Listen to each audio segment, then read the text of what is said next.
I titled this One Compensation Alternative because I think we all know that for every client there's a different compensation model that's out there. But this one it has occurred to me over the years, and it's also something that we're seeing with a lot of our strong, mid-sized, independent agencies. It's something that they're employing that's working very well for them, has proven very profitable, is giving a certain amount of predictability and flexibility at the same time. But I want to start with a question. How many of you in this room, when you've pitched a piece of new business, actually produce the work that you pitched? Raise your hand. Doesn't happen a whole lot of the time. How many of you has it happened 100% of the time? Right? So how is it that you're taking on a new client, a new piece of business, and you presuppose up front that you know what the scope of work is going to be? How do you know that you're going to have 20% of a broadcast producer when the answer might be a party and not a television spot?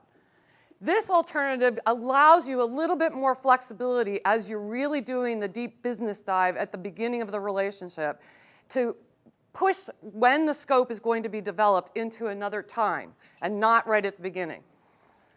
So this idea and what some agencies are using puts our compensation into 3 buckets. 1 falls under the heading of idea generation. 2 falls under the heading of idea management. And 3 falls under the heading of idea execution. Now, in the first part of the phase, idea generation, when you're really spending time with the client, we're really proposing that we work with a client like McKinsey does. That you have a fixed fee, that you do the deep dive, and that the outcomes are going to be the idea. Now, the idea could be an idea for advertising.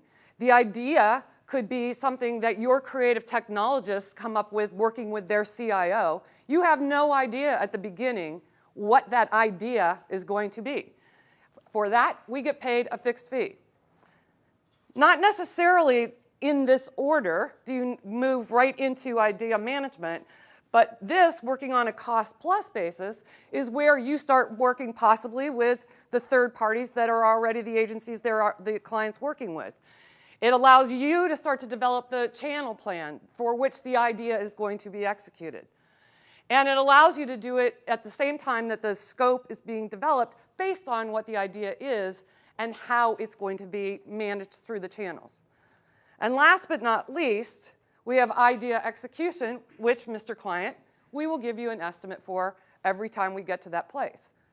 Because we don't know at the beginning of whatever process we're working on what that idea execution is going to be.